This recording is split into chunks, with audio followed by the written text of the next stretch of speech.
Welcome to Gatecrashers, a podcast dedicated to kicking open the door to your next favorite thing. Our mission, our creed, and our code is this: to make all things more approachable and accessible for everyone. We want you to find a universe that you'll fall in love with. Today, I am joined by someone you may know from films such as Keep Coming Back, The Advanced Class, and now the new book and film, The Problem Drinker. Kyle Kouri, how are you? I'm great.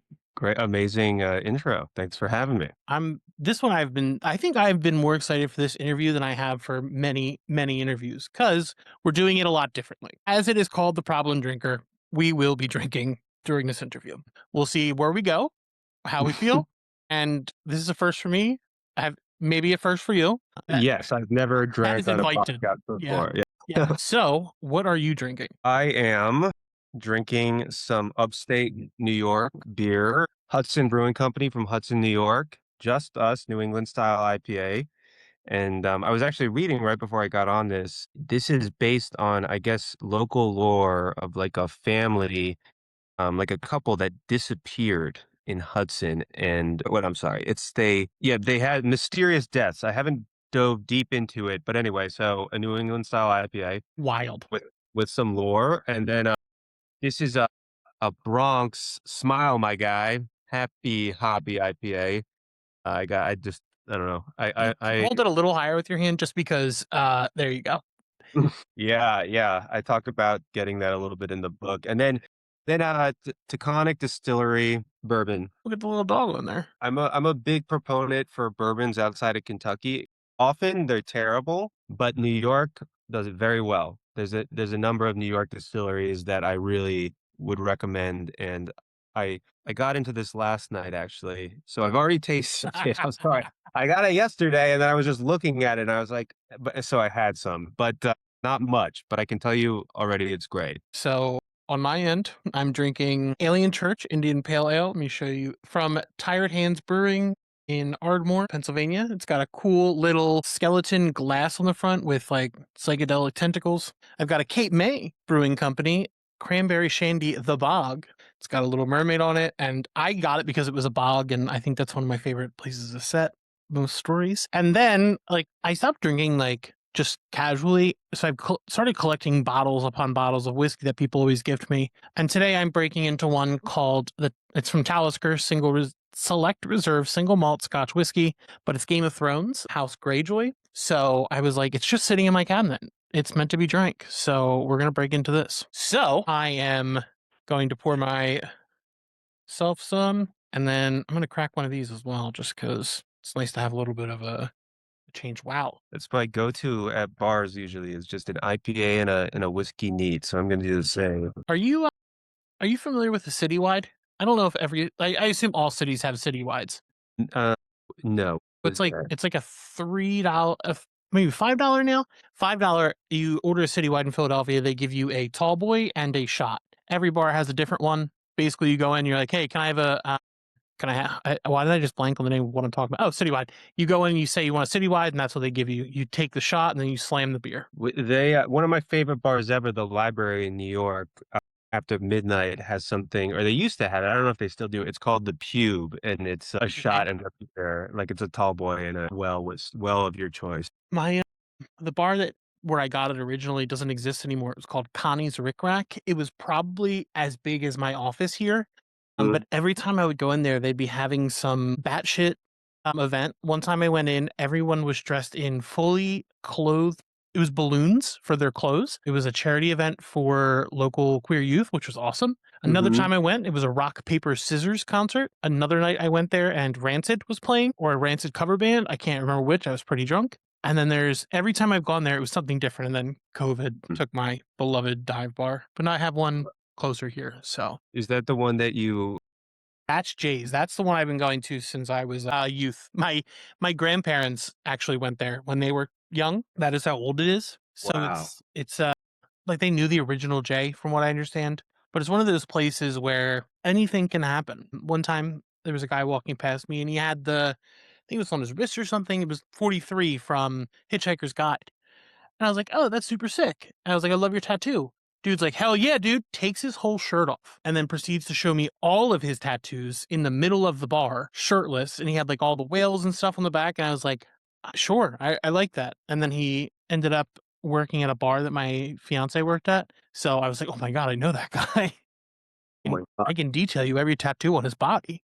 And she's like, Wait, "Excuse me?" they were all hitchhiker tattoos? Yeah, they were all Hitchhiker's Guide tattoos. I I love super fandom like that. Yeah, commitment. I once got in an Uber and, in LA, and I sit in the Uber, and the guy goes, "So what's your favorite episode of The X-Files?" And, I I was like, I actually I couldn't name one off the top of my head, but it was okay because he just began to monologue about The X-Files, like, all this sort of trivia about David Duchovny and just the show and the show's history, and, I mean, this guy knew everything, but I could just like, an hour later, I was out of the Uber, and I was my mind was blown. I know in the book you do talk about being a, preference non-talker for Ubers, but I think one of the highlights of my life is talking to strangers. I love talking to strangers, especially, like, people who will just talk at me because I feel like I learn so much, and I'm just like, "Yeah, sure." That's so funny. I think that when I'm en route to whatever the thing I'm going to is, I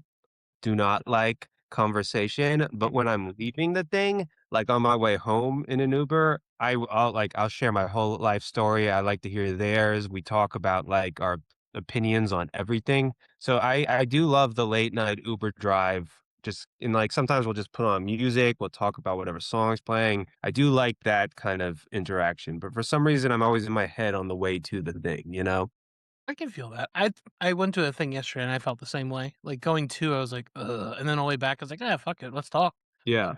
I stopped sit I used to think I had to sit in the front, didn't realize I could sit in the back until one time after a Christmas party at work where I was very, very drunk, I was sitting in the front seat, and mid-car ride, the guy looks over to me and starts rubbing my belly, he goes, "Big boy," and I went and then I blacked out, and I remember getting home, and he was like, "Alright, time to get out," and I was like, "Alright, see ya."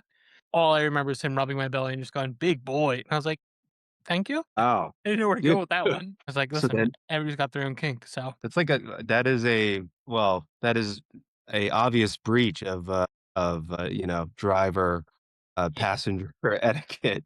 Something about me makes people I have, like, this gravitational pull of for weirdos, like, if someone is weird, they Mm, will find me anywhere I am, come talk to me, touch me, follow me. It's just, my power and my curse. interesting. Yeah. So, I do have one question we have to get to. It's a question I ask Okay. in every interview, and it's a pretty heavy hitter, so I hope you're ready. You might wanna take a drink first. Okay. What's your favorite sandwich?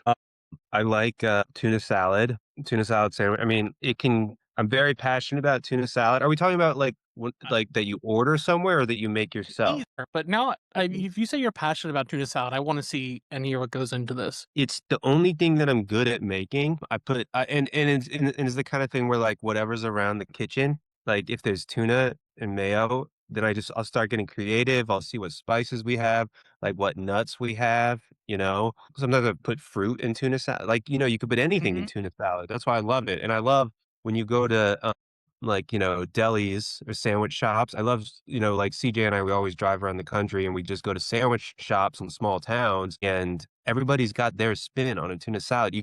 It's the one sandwich that is really different everywhere you go. No, nobody makes it the same, but it still delivers the same. It's like it's such a rewarding experience. It's always good and always different. And I get it with truffle chips, you know, if they Fancy. have potato chips, if they have yeah, I'm kind of fancy. Yeah. Fancy Yeah, guy. with the potato chips at least. Yeah. Do you put the potato chips on the sandwich?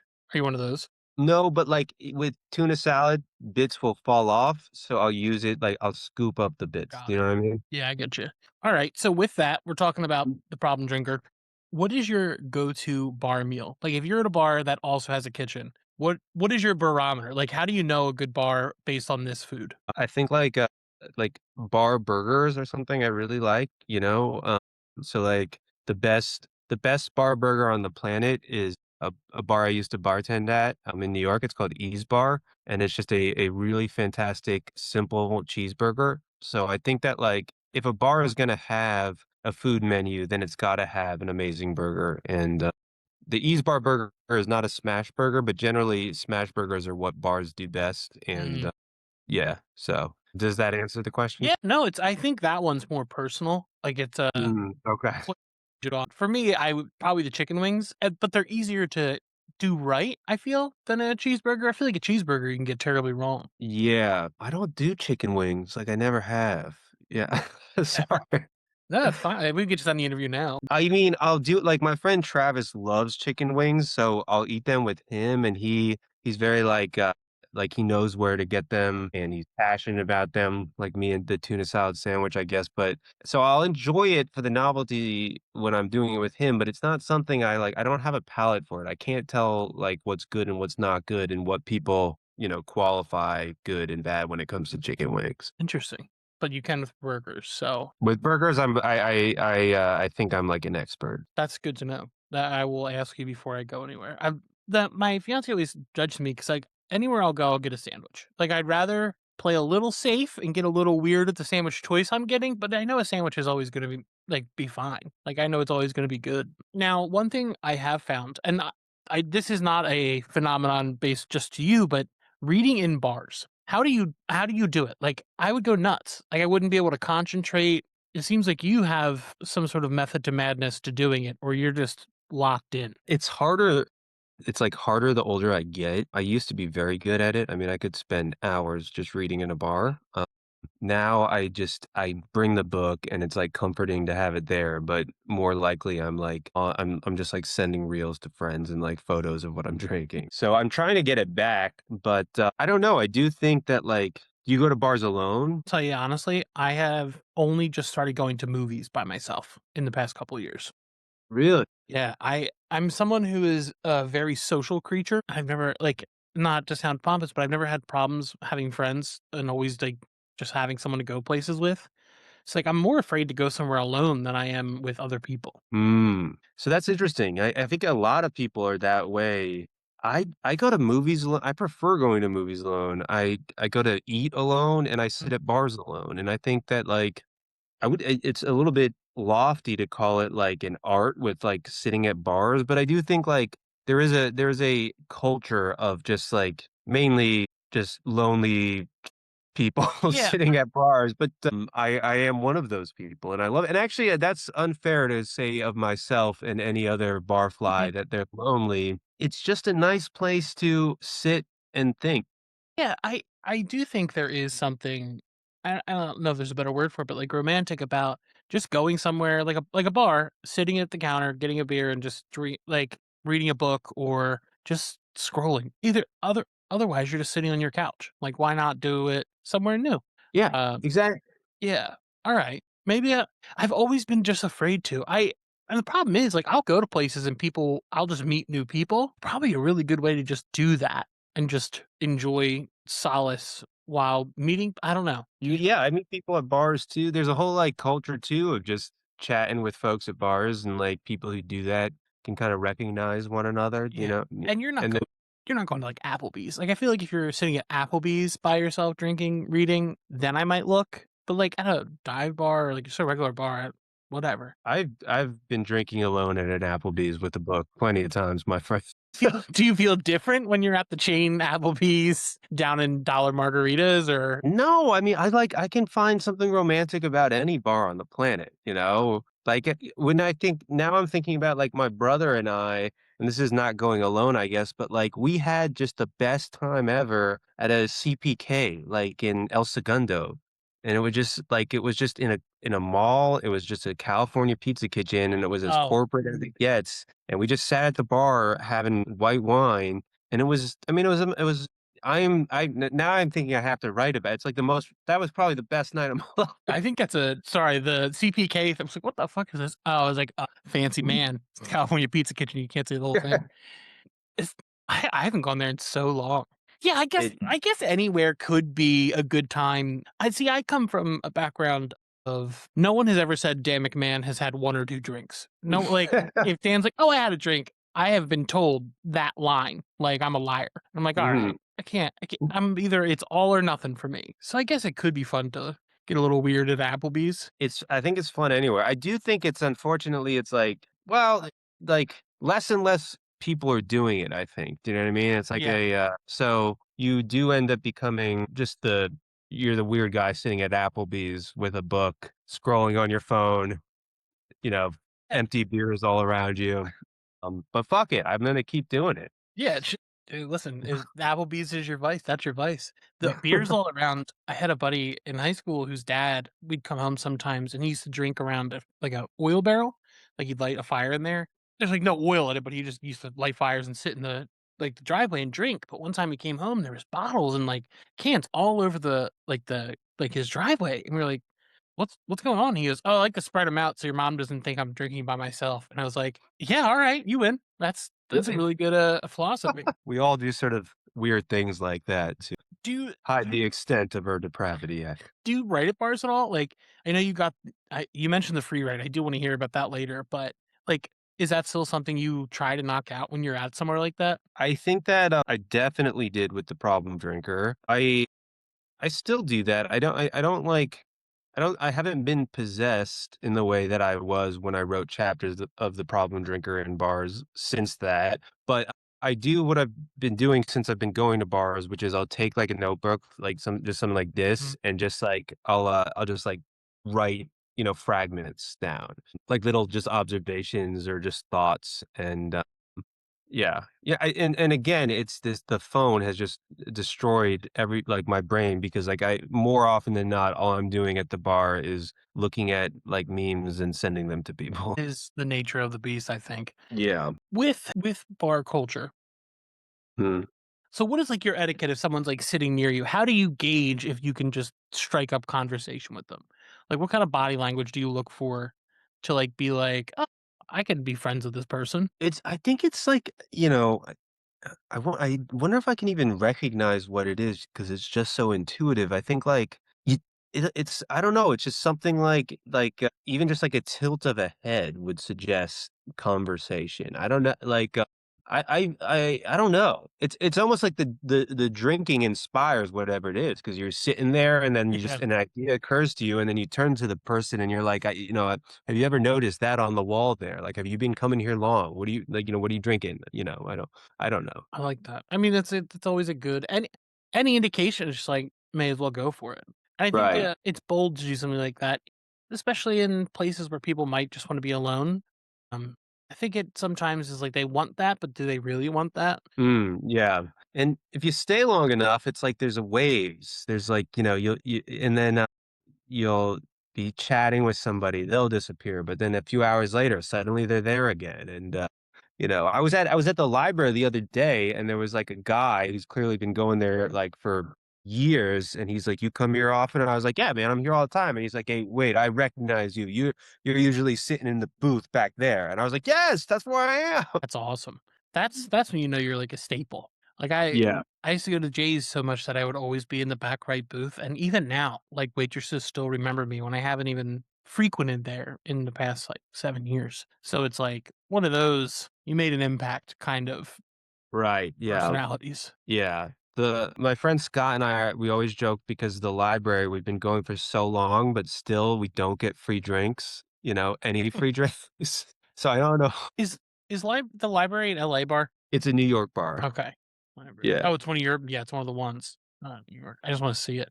So like I wow. Is it on Avenue A? Yeah, that's the one. Oh, that is sick. That is a bar I could really hang out in if you're I had an art project there for a long time, which basically I wrote stories that were like a single page long, mm, and then I printed them out on like poster paper, like about that big, and I put them in steel cases and I installed them in the bathrooms at the library.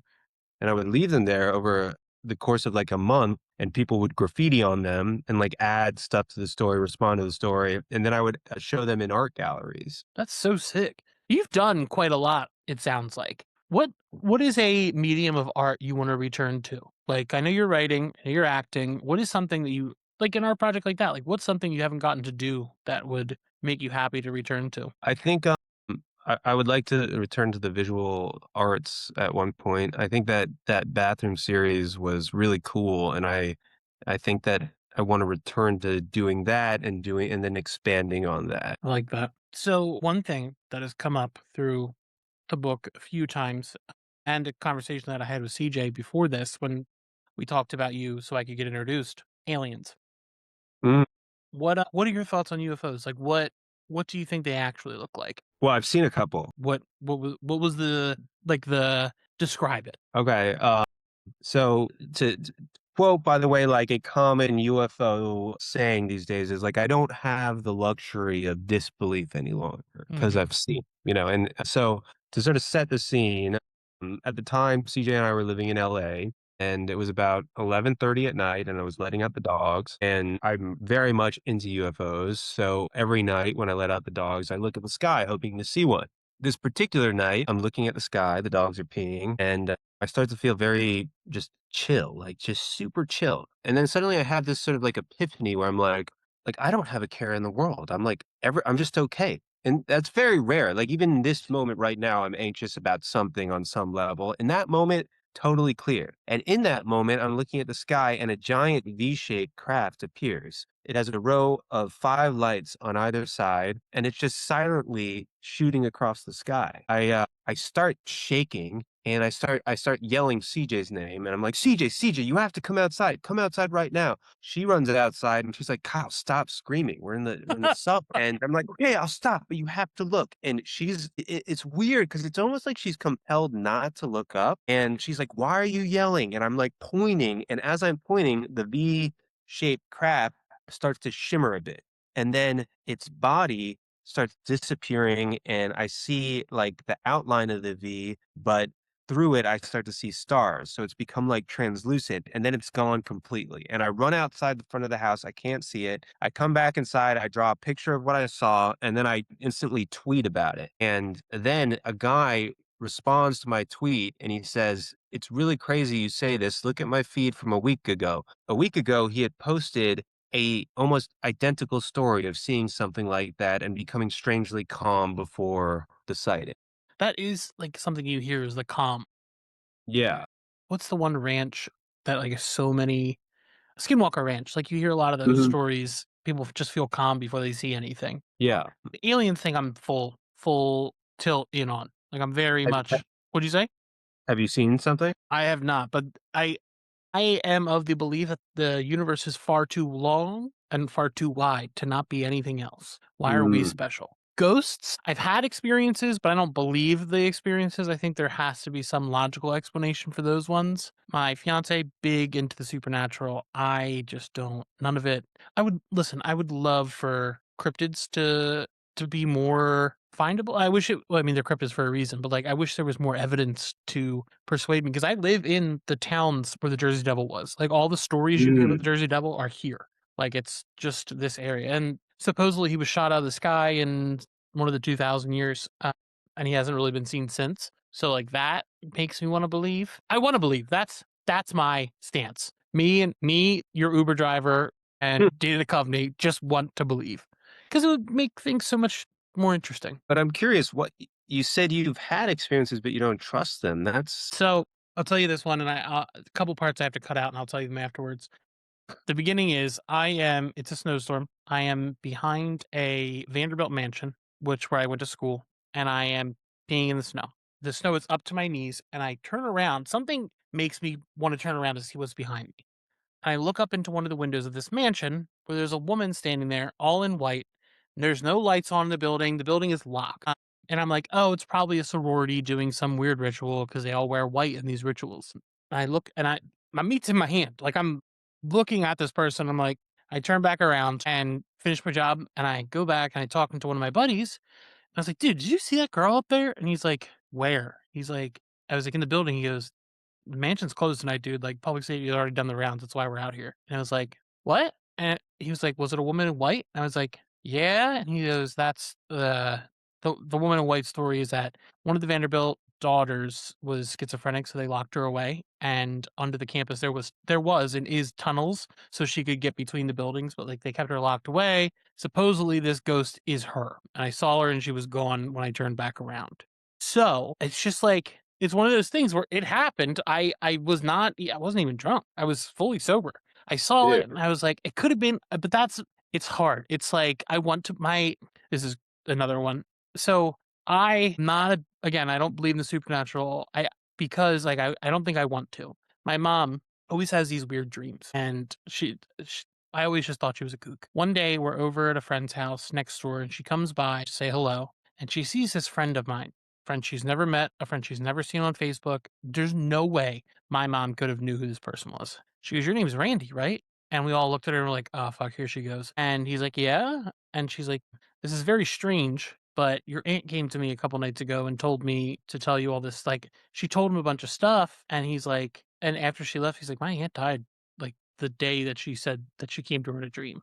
And I was like, "God damn it, mom." So like sometimes when Oh, I wake up, like, I just know something is bad is going to happen certain days, like, I just in my blood, I know it. So it's like, man, if it turns out it's right that my mom was right my whole life, and I can't have that, like, I can't give her that win. it sounds like it's your destiny, man, like, to be that's why you're resisting it so much, is Yeah, I good. don't wanna deal with all that noise. Like, I just it's one of those things, it's like, if more stuff happens, I will be like, "Alright, maybe I'm a little fucked up with superpowers of some sort." But, like, it's she if she hears this, she's never gonna let me hear the fucking end of it. But, like, she just has had these things her whole life and just knows she, like, has I in your book, you mentioned orbs. I was like, "God damn it," because she also is an orbs person. She loves pictures with orbs, and she'll send them to me, and I'm like, "Mom, it's just camera flare." And she's like, "No, it's not." And I was like, "Alright, you believe it." Can So, she summon? I'm afraid to ask her. She sees them in a lot of pictures. So uh, Yeah. yeah. So you I one No, I don't I have not been able to, it was not successful that night. My friend, the writer Caleb Bethia, they and I have been talking about, like, doing telepathy experiments, but we keep on, I guess, getting too busy to really dive in. But over the holidays, we tried, like, they thought of a state, and I guess what they were doing was, like, summoning that thought to me across the country, and then I meditated that evening and then wrote down the state that I thought they were thinking of, and I was completely wrong. So okay, cool. At least yours don't work yet. With things like that, just that's something I wanted to go into. You mentioned meditation. mm. Did you start meditating after you started doing yoga? If so, like, how do you get yourself into a place where you can kind of disconnect and be in your mantra or your moment to meditate? No, I didn't start when I started doing yoga. I meditated probably just started in my early 20s and have tried to keep up a good practice of it. Have been largely unsuccessful. Except for when I'm preparing for, like, any acting role. If I'm acting, I have to meditate, like, before going to set. If I do an audition, I have to meditate before that. I try to do, like, a meditation every evening, but I haven't been honestly, I've gotten worse at it as time has gone on.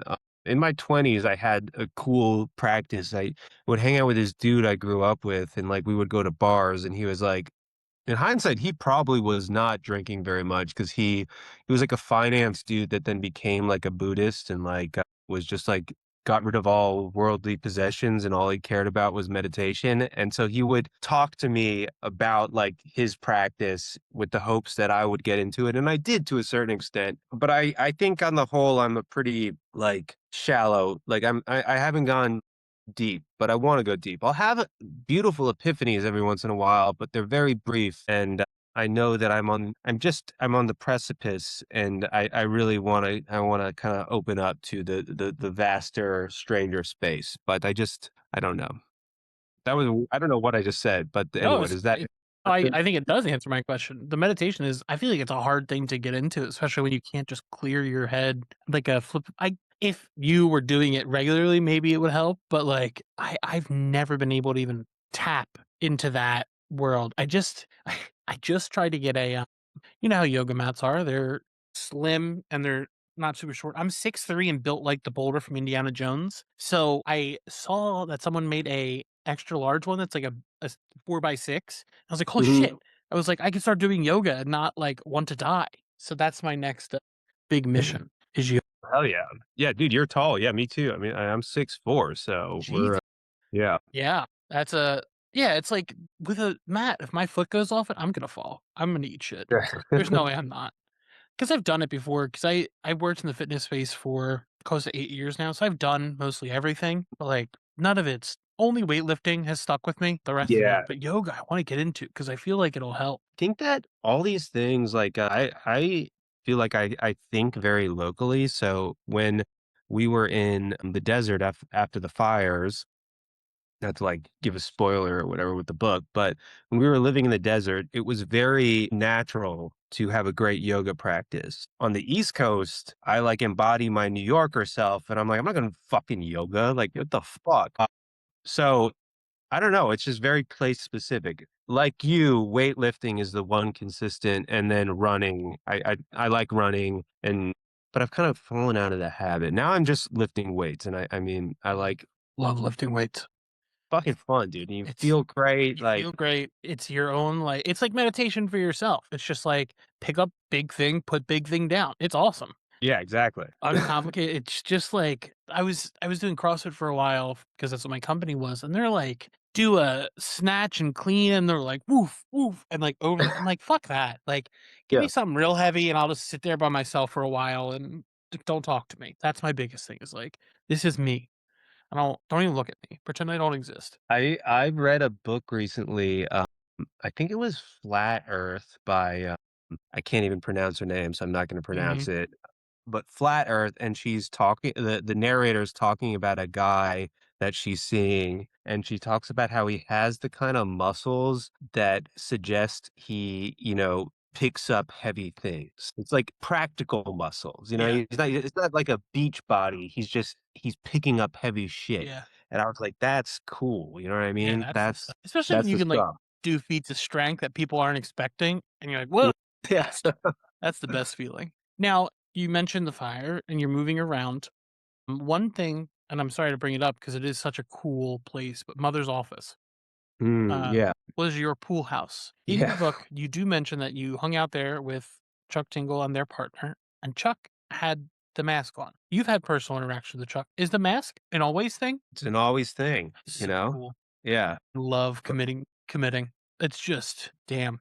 I'm glad you it's go ahead. no, it's just it's the real deal. Like I told him too, like I went to Sarah Lawrence where actually I was super drunk at StokerCon and we were talking and I was saying how like at Sarah Lawrence people just were who they were and you just dug it. It's Yeah, like they presented themselves and you accept it or you're like a square or something. yeah. So like with Chuck, it's like that's Chuck's deal. So It's just one of those people who, like, I don't think he even knows, but, like, he changed my life. Like, I his interview basically was scheduled for a different time.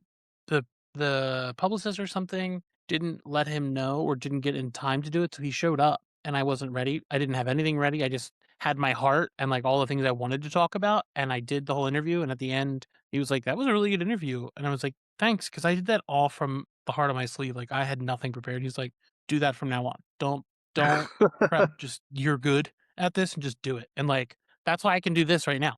I've got for us, some of my notes are aliens, drinking stories, dark side in the film. Like, it's not fully formed questions. It's just I'm going based on the instinct. So, with that, what is a bad drinking story to you? Because you talk about you're in the film, you mentioned, like, you always love drinking stories, but what is a bad drinking story in your opinion?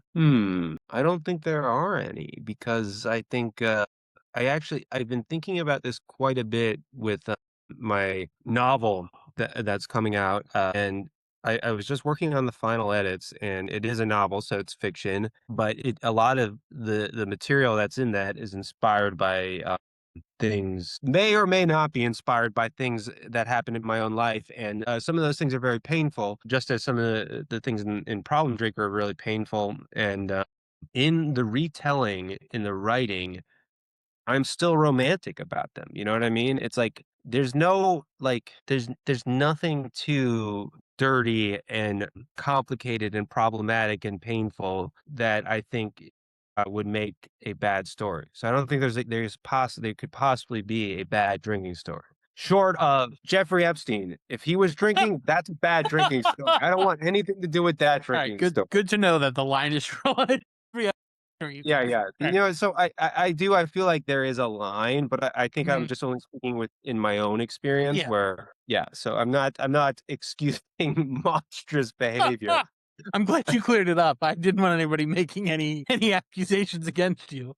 Yeah. No, but I think that like no, I think I'm trying to trying to think. I don't. I think is there bad drinking? Of course there is, but you know you put Mm, story on that, and I mean like actually the like that. I mean the worse the drinking, probably the more interesting the story. So the whole title, we haven't spoken about this part yet. The problem drinker. For you, mhm. what is a problem drinker? Just like if you have to give me quick off the head, what do you think that means to you? I think it means a lot of things, and I'm almost hesitant to answer definitively because I think that one of I'm fine by that. yeah, I think one of the things about the book to me is calling into question what is a problem, what's not a problem, what like the nature of problematic behavior and having a problem with something. So I don't know if I have an answer. I I like think that.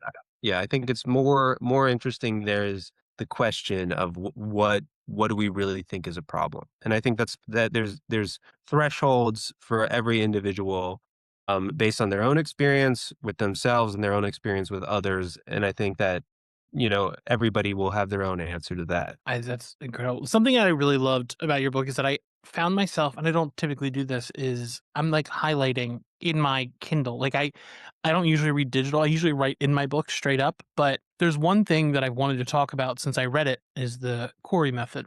Do you mind if I read this sentence? You just have to be able to instantly fall in love with people and get them to instantly fall in love with you. When did you realize that was something that meant so much to you? I think that's just kind of like my that's just like the whole thing. That's like my life, man. Like I think I love people. And even like before I was an actor, or a writer, I love just like you were talking about, like you like talking to strangers, and Hmm. even though I have that sort of like benchy bit about Uber drivers in the book, like my whole life I love talking to strangers, and I I fall in love with everybody, and I also I more so in that chapter in particular is talking about like acting, and I think that like yeah, it's like you want like to be successful in acting, you have to get somebody to fall in love with you. Like even if to hate you, like whoever you're in a scene with, it's like the step one is like have they fallen in love,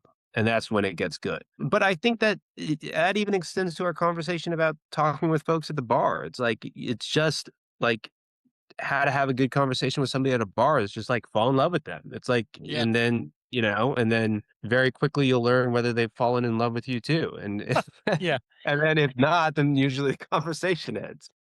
I'm I read that and I wrote it down because I feel like I have always felt the same way.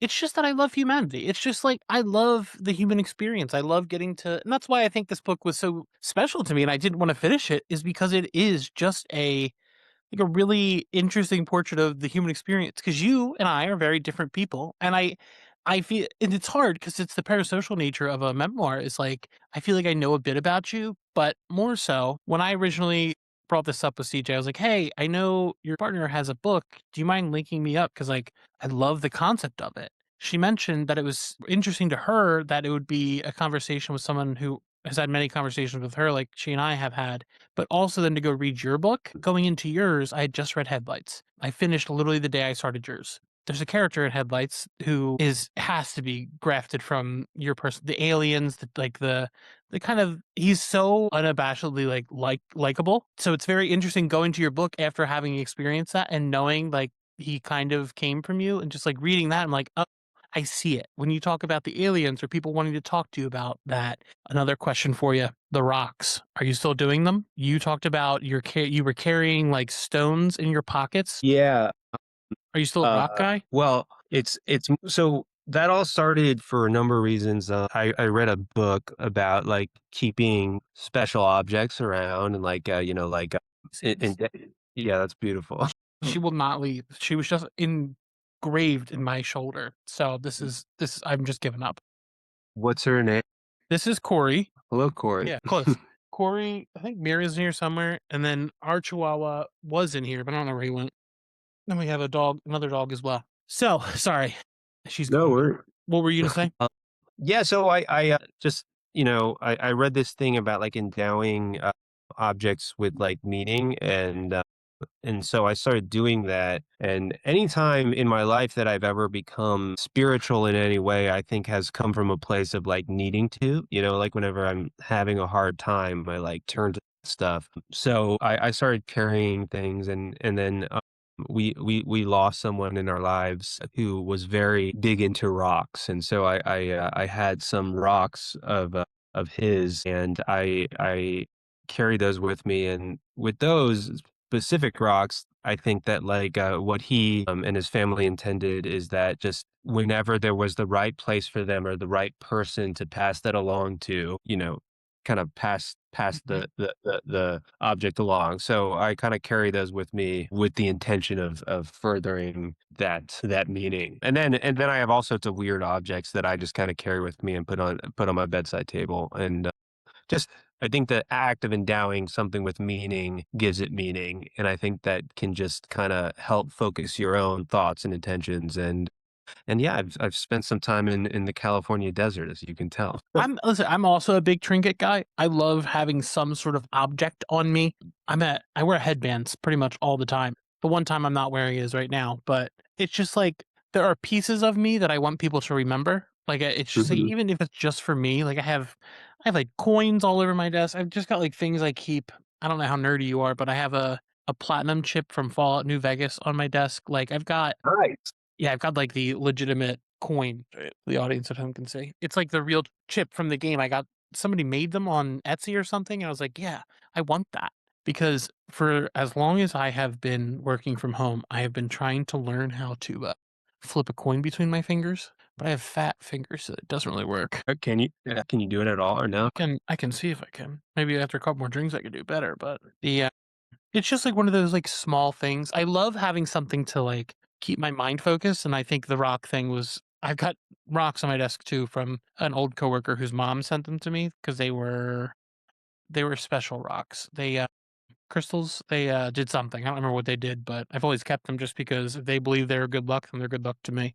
Yeah. That is that's my belief. If something means something to someone else, it'll mean something to me. Yeah. Yeah, I think so. What else we got? So, the film. It's I love that it's one shot, really like that. Who did the score? Because there's such a malevolent nature to it that, like, it's dark. Like, some of this Yeah. book is dark, like, but you are a complicated character, and it is so interesting to see it in this. I messaged you when I was watching it. You mentioned something called your evil laugh in the book. My mean laugh, Your my mean mean laugh. laugh when you're Yeah. kind of being a dickhead. No offense. I'm the same way, but when I heard it, I was like, "Oh shit, is that it? Is that the laugh?" What part of the film You were like, do I "Huh." You really pushed it out. that's probably my mean laugh then, which is Yeah, yeah, I love it.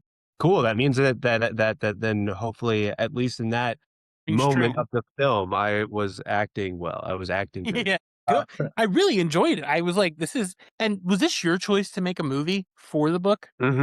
yeah, well, so first of all, to answer your first question, Travis Sedge Bacon, my very dear friend who's in the book, he scored it. He scores like any if I make a film, Travis scores it. I would never like it. That's sort of a non-negotiable sort of situation.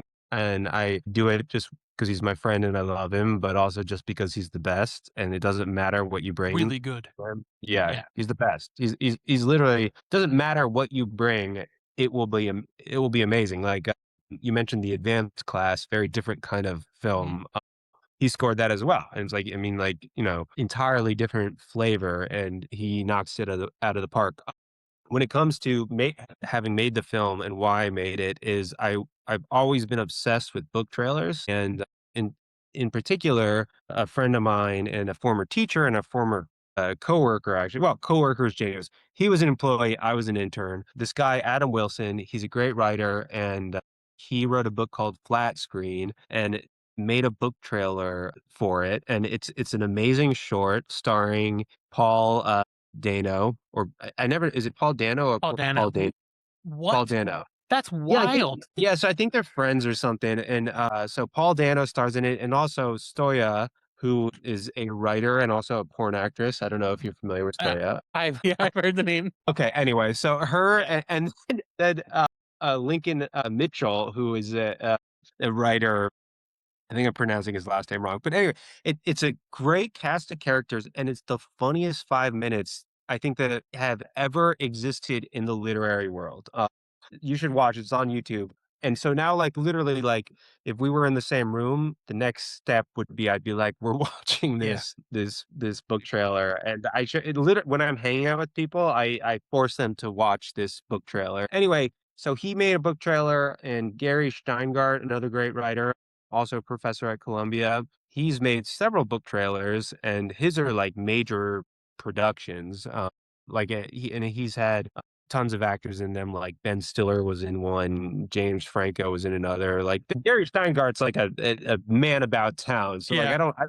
I don't know how he pulls that off, but, he's, but anyway, they're really funny. Usually a book trailer in this very niche Yeah. way of making book trailers is like a skit, so I always knew that I wanted to make one, and, I got the idea for this one to do like riffs on famous drinking scenes from films. And I had the idea, I wrote a script, and then I started personalizing it. So while it was inspired by these films, it told the story of a guy who had nerves about his book coming out. And after sharing the script with the guys, I have a production company with Travis and our friend Dylan Garrett Smith. Travis called me up and he was like, "Look, I think I might regret saying this, but I kind of see this as a oneer." And it's always been my dream to make a oneer. Travis knows that. Travis also loves oneers. And so the second he sort of brought the idea up, it sort of gave me permission to then pursue it. So then I reached out to the entire crew and I was like, "Guys, we're making this a oneer." And then we did it and we pulled it off. It took a lot of work. We were on set 2 days. We shot the thing 27 times, and the 27th take is the one that we used. Jesus. The Wonder is so good. The whole thing I loved. I was messaging you during it because I was really enjoying the whole thing. I watched it this morning. I'm excited for people to see it. How are your nerves now? Because you've got time, but is it still something you're nervous about, the book getting out there? Not really. No. Feel like Yeah, enough people have read it now where you're like, "I'm good." yeah, pretty much. Like I hope it does well. I hope people like it and it sells well. So do I. I'm not a memoir person, but, like, a memoir of an interesting person who is not, like, afraid to just not even, like, you never shit on yourself, but, like, you're very honest about who you are, and I really, really like that about the book. Oh, yeah. This isn't just because 'cause you're here, like, I'll if the book wasn't good, I would tell you, but I really enjoyed it. I didn't want it to end. Like, I genuinely didn't wanna finish reading it till we talked because I was like, "Fuck, then it's over." But you're a human being and your life goes on, so, like, there's still more story to be had, which is the interesting thing about a memoir. Yeah. Now, you're in the book, you talk about Bukowski from he comes up so often. What do you find most interesting about what Bukowski has to say about love? Wow. Great question. That's Um, this is why they pay me the big bucks. I number one, Bukowski is just a amazing fucking writer. Like I think that it's sort of just it's what happens to everybody that like when you become so known and so known for a thing, we stop seeing the thing for what it is. And I think that like he's been so in the cultural zeitgeist for so long that it's hard to kind of take a step back and look at what he actually accomplished. And everything he wrote is so readable. And a lot of it most of it is just brilliant. Yeah. And, and without fail, every single thing, and I've read probably almost all of it, it's all romantic. So what was the question about? Like, what does What do you he find most interesting about what Bukowski has to say about love? is that he is without fail just the biggest romantic of all time. There's not a line that he's ever written that is not romantic, and it is going back to, like, that chapter you brought up is just he's in love with everything, and, it's hard not to and he's so sincere about it, like, he's the most sincere and sentimental, like, what probably, like, American writer of all time. He's just there's not a inauthentic, he's just, like, I don't know, I can't really speak to, like, who knows, like, the artifice around, like, what he constructed, but Yeah. as it appears on the page, he loves every second of it, you know what I mean? Like, even if he doesn't love it, he's sitting there clacking away on the keyboard, you know, drinking his wine, listening to his classical music in his room in LA, and I think that, that's the deal with him, and, I think that, like, as you know, love, like romantic love in him, I think that, like, at least in the way that I understand it and what I find romantic is just two people in a room just naked spiritually and naked physically. It just he gets that. Like, he gets two human beings exposing themselves to one another, and, more than anybody else. You know, there's a reason why you can at any moment pick him up and read it and just and feel something and just, like, continue turning the pages, you I know? had the same experience you had with him where a family member went and bought me most of his work. Right, right. I still have it on my shelf, even though I've kind of moved into different places since. I find the comment about just being fully spiritually like you were seeing the other person, and I think there's something funny about some of the things he writes. Like there's some humor to it that is often lost when it comes to romanticism. That like it should also be fun. Like you're also like having you don't have to be yearning forever. You can also love the thing you love. Like it's there and you have it. Mhm. So that's what I've always found so interesting about his work. Now, Wait, that's interesting, yeah, like, loving the thing that you love, and it's just yeah, it's there. there. Like it's some people think too much. Like you and I both have partners and we love them dearly, but we see them all the time. Like we're constantly in contact with them. Sometimes it takes a moment to like step back and be like, "Oh shit, I have the thing that people have been yearning for since they lit fires." Like Yeah. there is someone who understands you to a point where like if you're being an asshole, like you and I seem to have a tendency to be sometimes, they still see you and they know that's not you. It's just you're dealing with things and you're just not good at sometimes dealing with them. So I think that's what I have always loved about romantic writers, just because it's like some people just get it. Like they get what love is and aren't some people have never loved and you can tell in their writing. Like Yeah. it's all there. Now, With there's good. I was just gonna add that, like, with him too, like, anybody can write one book about, like, you know, just and be completely, like, naked and obsessed with, like, the art of it, like, in the capital A art of writing a poem or prose. He just kept doing it, and that's, I Yeah. think, also the sort of beauty of it is, like, he believed in it so much, and it doesn't even matter what maybe he may have felt at any time, the proof is in the pudding. He Yeah. just there's so much of it, and I think that's what's so kinda great. It's like, Yeah. you know. Like, you can I don't know if you can, but, like, in people's work, you can tell what is real and what is not. Like, there's a Mhm, facade that everyone can put on, but, like, when you talk about your partner, you I can tell you love them deeply. Like, mhm, in the darkest moments, you can still tell, and you write about it in the book, which is beautiful. It's interesting being that I came to you from them. Like, it's very interesting to me, but I it's wonderful. Like, it's so nice to see other people in love and, like, not ever having to feel bitter about it, like some people have come to. yeah. That's something I really loved about reading your book is the authenticity in all walks of it is just so phenomenal to me, especially because it's like, this is the one you've wanted to like, you tried to get so many out there, but this is the one that hit, like, there's a reason for that. Like, there's a Sure, reason, like, yeah. this is what people are gonna know. Now, in the book, you also talk about how at one point in your life, the only thing that kept you going was one other thing, and black metal. Yeah. What made you find solace in that type of sound, and can you give me a recommendation for a black metal band? Gosh.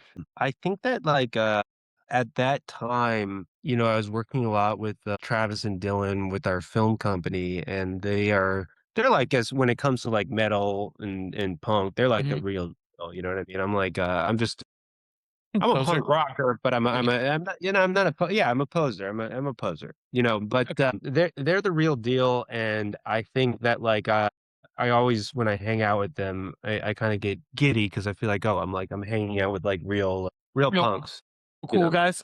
real Jesus. cool guys, yeah, and I mean, I've been doing this thing my whole life, but at the same time, they have a certain sort of, like, air of authenticity that one can only aspire to when it comes to, like, being in a punk and metal scene. Having said that, I think that while I was, like, going through some sort of situational depression, I would, just simply like be hanging out with them and hearing the band that they talked about, start, discovering my own the bands that resonated with me, and then like I would like go on Bandcamp, and I think Bandcamp is like sort of like as close to a digital age record store as there's gonna be as there's gonna be. It's like it's a very Mhm. like, bands that are on Bandcamp versus Spotify are ones that want that sort of like, underground essence. So, I would just find that music and I think it resonated with me because, it it's not catchy, it's not easy to listen to, and so but in a weird way, it's, calming for that reason, especially when you are not in a moment catchy or easy or, figure it out. It just kind of it's a nice kind of balm, and, yeah. There's a catharsis in loud, angry music. Like my go-to for like when I'm feeling a little shitty is not as heavy as yours, but Guar. I fucking Yeah. love just like sitting down and like really enjoying Guar. I've gotten to interview one of them, which was the way we talked about Chuck. Same thing Mhm, with Guar. From before the interview started, during the interview, afterwards, they are Guar. Like mhm. there is no that is not a character. That is a human being. Like sorry, some dog alien, whatever they are. But it's like there's something so cathartic about the heaviness. Yeah.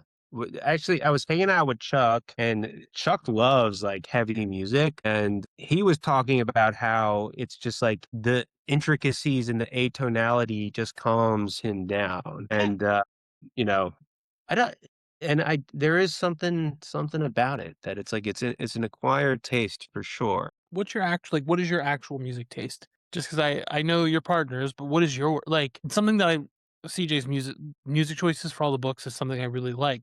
Do you Mhm. have like what would your soundtrack be like if you had one? Like what kind of sounds would you try to include? It's totally like it's all over the place. I like all sorts of music. I grew up with punk music. I don't really listen to punk that much anymore. I mainly listen to like country music and rap, just like country and rap, Same. you know. What kind of country? Like what? Same. All right, give me what's your favorite rap artist, or what are you into right now? Because right now I'm super into Outkast. Nice. Super into Outkast. I've been listening to a lot of like I've been revisiting my 2010s and listening to Schoolboy Q. Okay. I like this sort of like gritty New York East Coast artist right now. And then with country, I like Charlie Crockett. I'm a big fan of, especially recently, and Dylan Earl. The list can go on and on with country because that's mainly what I'm listening to. And then I like really weird, folksy, gothy country like Lonesome Wyatt. I don't know if you've ever Yeah, heard of I him. think I'm really into Ethel Cain, like that kind of like Ethel Cain's fucking awesome. CJ loves Ethel Cain. Ethel oh, Cain's amazing. as for rap, let me see if I can get you to see it. There you I go. have a Alright. large, very large painting of Christopher Wallace, my true father, up on the wall. What's up? I thought of 2 other artists I really like, Yes, Ghostmane and Suicide Boys. I like the Suicide Boys. I've never heard of Ghostman. Dude, you're gonna fucking love Ghostmane, dude. Let me put it on my list. Ghostman. All right, that'll go on the list. This Alien Church fucking rocks. I'm not a huge IPA guy, but it is one tasty beverage. What kinda IPA is it? Does it say? Indian Pale Ale. This beer in this can is hyper fresh, unfiltered, and fragile. Keep cold. That's it. That's all it says. Okay. From Tired Hands. Tired Hands usually makes some pretty good stuff, but it is really just a great beer. Really, I think I've had that one before. it's a banger. Do you have a local? Well, you're in California. What is your like local go to beer? Well, not in California any longer, but whenever yeah, but I would say, Pizza Port is probably, I think, the best brewery, and I think one of the greatest IPAs ever is the Swami's IPA. Yeah, Oh, I've seen this can. it's amazing. It's like they just figured it out, you know? Oh, and another great one is, man, I was bartending at this place that served this, and, whenever I could sneak one, I would, the Topa Topa Chief Peak IPA. from Topa Topa, which is a brewery in, how am I forgetting an entire town's name? It's It's like, the town, yeah, it's a great town in California that for some reason I cannot that's a remember the name of it this moment, pretty ass but king. it's a great tasting beer. Huh. The what did I mention you Buzz Balls earlier? Four Loco. Yeah. I was not into Four Loco, but a couple years ago when COVID was big, I went to the liquor store because we were going to do a Christmas Eve gate crashers Christmas party, and Fun. I'm standing in front of the like cases, and there's this dude in a full suit, and he looks at me and he goes, "I think it's a Four Loco kind of night," and I went, "What?" He goes, "Four Loko kind of night." I went, "I believe you. Let's get them." So me and this man both got the same ones. Through the night, I got just wrecked. And we were on Twitter bullying, not bullying, but tweeting at Four Loko, being like, "Hey, you should sponsor us. Hey, you should sponsor us." My buddies are responding like, "Hey, Dan's a really good guy. You should sponsor him."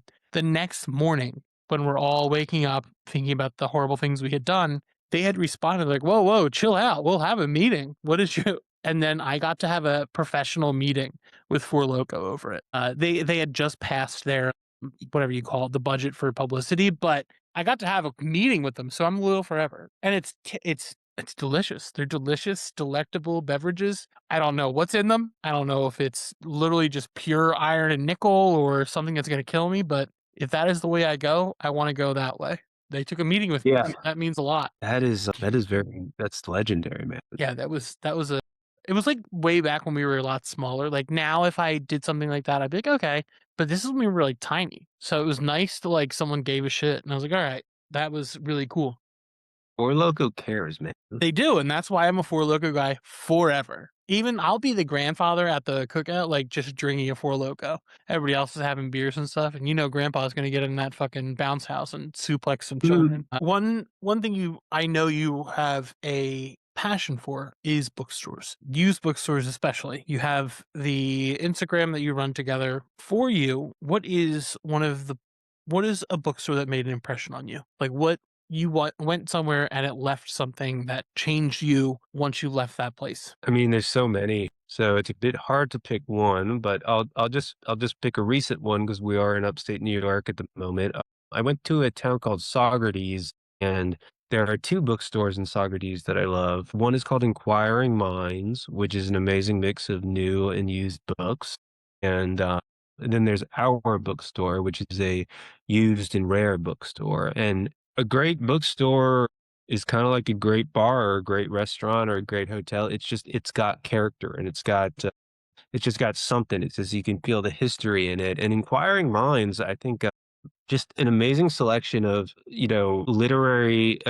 literary books. They got a great horror section. They also have like a cool like philosophy and like criticism section. They have a cool like local section, and everything is just curated so thoughtfully. And I think that's sort of what makes a good anything is just that thoughtfulness and that care. And yeah, and bookstores, it's like a you know the greatest place on earth.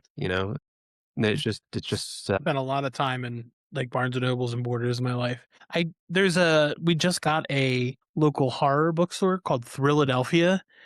I oh my god, I want to go just because the name is so fucking good. Like I was like, Thrilladelphia? Fuck yeah. dude, Philadelphia is an amazing. Yeah, Right? did they come is that something that people say, or is that I've never heard it before. they Philly came up with? has very distinct vernacular. Like John. You Mhm. ever heard John? Yeah. It's a word replacement. So like, oh, can you go grab me that John? Like this John, that John. It's just a Ugh. word that replaces other words, and it's just well known here. So we've got a culture that's very white trash. I like there's a certain level of grunge to everything that Philadelphia does, which I love. Like we're the most violently passionate fans of anything. So it's a big thing for me. Now you're from New York, right? How do you think being from New York has informed how you write? Like what do you not do like filler because of it, or are you very brief? What influences there? I don't think it's anything particular like brevity or because I think there's, New York writers who are the opposite of like laconic. They're just like very wordy. Just think, There's something about New York, and I have felt this since I've been back, where it just demands a certain high bar of like intellectual integrity and sort of ambitiousness. Is that a word? That's I think it's ambition. New York is just like it holds itself to a certain standard, and I think when was in New York for a very long time and then left, I was like, "This is so stupid," and I fell in love with the rest of the country, and I was like, "New York is so obsessed with itself, and it's kind of just tiresome how obsessed with itself it is." Then when I came back and it's just in my blood, I'm like, "No, there's something about like the New York that's just it just as in literature, it really holds itself to a high standard, and I think that there is something to it. There's something to be lost too. I think that like New York is a bit rigid when it comes to ideas like, like talking about the paranormal or UFOs. I think it kind of rolls its eyes at those sorts of Mhm. things. And it's a shame because there is tons of intellectual merit to being spiritual and to being open to stranger ideas. And it's a great tradition throughout literature. I mean, some of the greatest writers have been interested in that. So New York will then co opt it when that writer becomes the legend. But I think it's a bit closed minded. But with that closed minded, there is something where you can't be lazy. And it's just, there's something, there is some, it's like we were talking about earlier, I am a very local person and I tap into something in New York just like I tap into something in Texas or Arizona. It's like or California. It's just you become different versions, and I think that New York has something that you can't. Yeah, and I think there's something about a lot of the writers that I've spoken to that, like, I could tell you where you're from. Like, I if I you and I spoke and I had no idea, I would know. The Mhm, same thing, I've interviewed Stephen Graham Jones a few times who I know you know, and, like, I know he's from tech, like, I get it. Like, I listen, there's no voice I'd rather hear than his. His is, mhm. like, one of my favorite human beings to interview because, like, I could just listen to him talk all day. I just love it. Yeah, But, like, you can you got tell. that thing, man. Yeah, he's really got that he's, like, the man. He's the honestly, he's the reason I read prose still.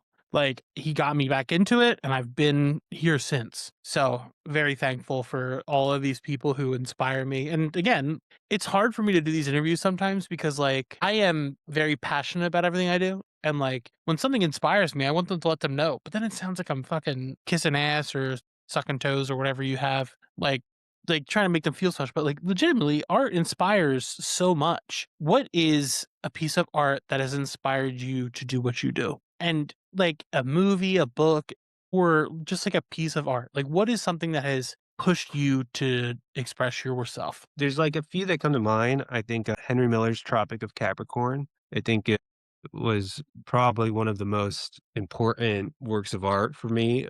There's an artist named Paul McCarthy who did a show in New York. I'm not even going to be able to remember the name of it or where it was, but it was a installation, and I remember walking into the installation and just thinking, oh my god, like, you can like, somebody did this, right? And I think those are what immediately come to mind. It's just I think that Michel Houellebecq is probably my all-time favorite writer, and, his book, The Map and the Territory, really, really impacted me. And I think throughout life, there's just these moments in which these artists just, like, it's just like, you can do that, and I think, there's really no words to describe that feeling other than a door has opened and a possibility is open. I Are you familiar with who Gertrude Stein is? Yeah, of course. Gertrude Stein is like my North Star.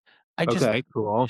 I think she's, and I'm not someone who follows artists so much as I follow something like that, like something where it's like she surrounded herself with the most impressive people who have ever existed.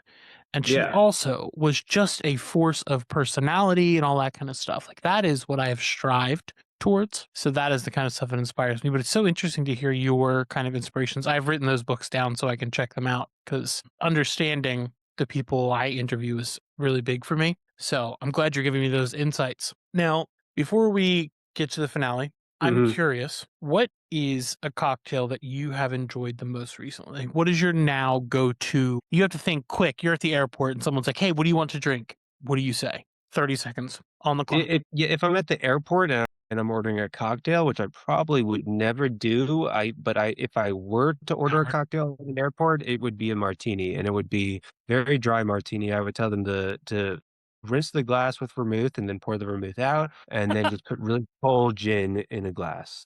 I the when it is your friend Sarah Jane's father's was it a martini? Where it was just Yes, gin yeah, and a yeah. grapefruit twist, and I was like, "Damn, Yes, and she's an amazing writer too, and that is the best martini. You can't get better than that. I'm gonna have to check her workout," because, like, that was like, "Damn, I'm into that." Now, like, if you're at a bar, Mhm, alright, perfect scenario, you've had the best day of your life. Everything went right for Kyle today. You mhm. walk into your favorite bar, your favorite place to be, you're with the people you love. What is your cocktail? It depends on the bar, man. It's very bar specific, Your but favorite I bar. think Let's say you go to the library, and the library all your friends are there. I would never order a cocktail at the library. It would just That's be yeah, but it would be an IPA and a whiskey chaser, but if I was Tea Chaser is nuts. Like, yeah. I love that. You wrote it in the book, and I was like, No, it really depends. Like if I'm out with a bunch of writers, we're probably gonna be having martinis, you know? If I'm at like a dark candlelit bar, I'm gonna have like a Manhattan or a Negroni. If I'm with my friend Scott, we're gonna drink beer and whiskey. It just depends, man. I It's like so that. it yeah. Have you ever had a New York old fashioned? What's I don't know the New York So, variety. What's so that? it is an old fashioned with red wine on top. So they pour it over this. Oh yeah, I've had that. Yeah. I think that is my, if I'm having a great day, that's my drink. Like, I love that. Mm, yeah. It's such an interesting concoction of flavor. And the wine just like so meaty in a way that it's just like not like the rest of the liquid in that glass. Yeah. Now, you are someone who revels in collecting books, collecting used books. I see all the stuff you post online, and I'm fascinated by it. And you are well read. And I've learned that from this book. I do not consider myself well read. Knowing what you know of me from this conversation you and I have had just now, what is a book you would suggest that I should read after this? Mm. Saved a really hard one for the finale. Yeah.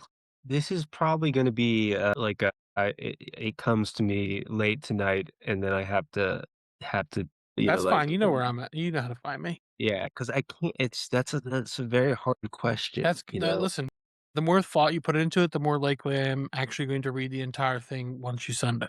So, Yeah. now, before I let you go, where can people find you? Tell them all the things that they should be picking up from you, and if there's anything they should be looking forward to from you. Sure, yeah. Well, I'm at Kyle Kouri on Instagram. The Problem Drinker comes out June 2nd, tomorrow. So whenever this is posted, I don't Mhm. know when that will be, Yeah. but by the time this is posted, you will be able to find the Problem Drinker film on YouTube, Please, which I'm gonna cut you off because I just want to say, like, I am not familiar with book trailers, and getting to see one was like a movie being based on a book is so cool. Like, watch it before you read it because I did the opposite, and I still got the same. I thought I got a really great thing out of it, but I think it's a good way to sell the book because it's just mm, fun. I'm glad. Yeah, so watch that, and then also you can watch a film I directed called Keep Coming Back on YouTube, and that's a horror film that's now on Crypt TV, and that is mentioned a lot in The Problem Drinker, and I think a pretty foundational work of mine as far as an actor and a director. And then lastly, on October 30th, my first novel comes out. It's called Graveyard, and you can get that anywhere when it comes out. And it's from a press called Rejection Letters. And I think if you like The Problem Drinker, I think you'll really love Graveyard. And if you don't read nonfiction and just want a novel, then just fuck it, read Graveyard. Who is publishing your book? Just so I can Which one? Which the one? novel. The novel is Rejection Letters. Shit, Yeah. that makes me so. People who Do you read the know book. Rejection Letters? No, I know because of the book. Oh, yes. Oh, yeah, yes. We'll talk more after offline because I've this you and I has opened more doors to me. We'll talk about it Mm. afterwards. But please, this is wonderful. I'm very excited to have to get a few drinks and actually talk just with a very human approach to it. So thank you for this. You can find us at gatecrashers.fan where we do all of our reviews, interviews, and everything in between. Thank Thank you, Dan.